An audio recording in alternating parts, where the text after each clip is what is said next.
Jean, Vincent, il y a un matériau qui fait de plus en plus d'émules en cuisine, c'est la pierre de lave, la pierre en lave émaillée. Parce que pour les plans de travail notamment, et il y a une entreprise qui est ici à Toulon et qui fabrique des plans de travail et également du mobilier de cuisine en lave émaillée.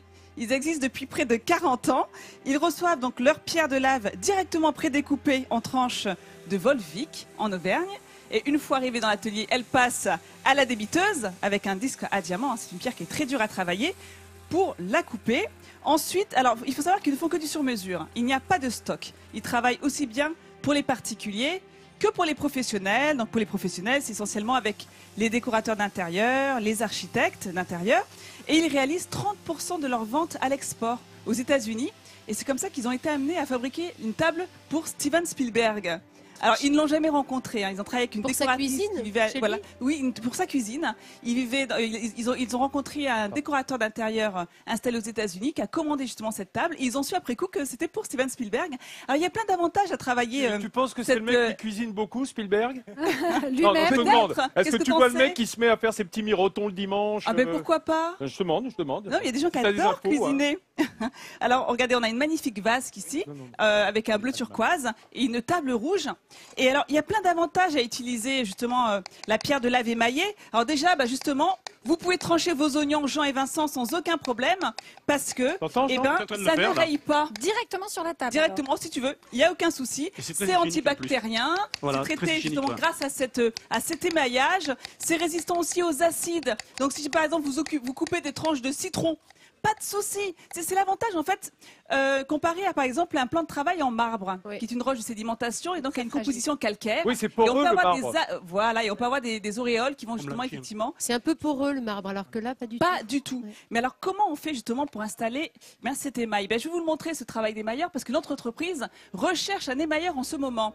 Donc il faut savoir d'abord fabriquer l'émail. Donc pour ça, on va donc broyer notre poudre finement, qu'on va mélanger avec de l'eau et un matériau qui restera secret. Enfin, voilà, il y a une recette secrète, ça fait partie des secrets de fabrication de l'entreprise. Ensuite, on va pulvériser notre émail sur notre objet avant de l'enfourner dans un grand four en céramique pendant, les amis, 2 jours. 2 jours? Et oui, à 1000 degrés, parce qu'on va cuire lentement pour atteindre les 1000 degrés.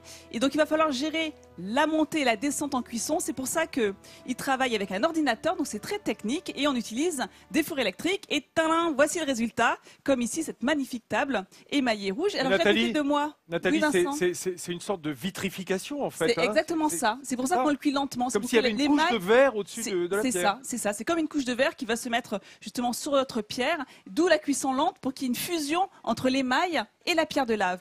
Alors, j'ai à côté de moi Bruno, le patron de cette entreprise, qui recherche un émailleur, mais il y a très peu de centres de formation pour devenir émailleur. Alors, vous recherchez avant tout des qualités humaines. Quelles sont-elles pour être un bon émailleur? On va dire, pour commencer, on va plutôt rechercher une personne passionnée qui va aimer le domaine de la céramique et tout ce qui se rapporte justement à tout ce métier d'artisanat français, fabriqué à la main, etc. Alors, plutôt un apprenti ou un salarié? Plutôt dans l'apprentissage, plutôt pour la transmission d'un savoir-faire. Vous avez le numéro de téléphone qui s'affiche, Nathalie? Oui, il s'affiche, le numéro de téléphone, et l'appel est lancé. On suivra ça de très près. Merci Bruno. Moi j'adore ça. L'émail, la céramique, la vitrification de la terre ou de la pierre, je trouve que c'est presque magique. Après, un côté alchimique qu'on adore. Merci Nathalie.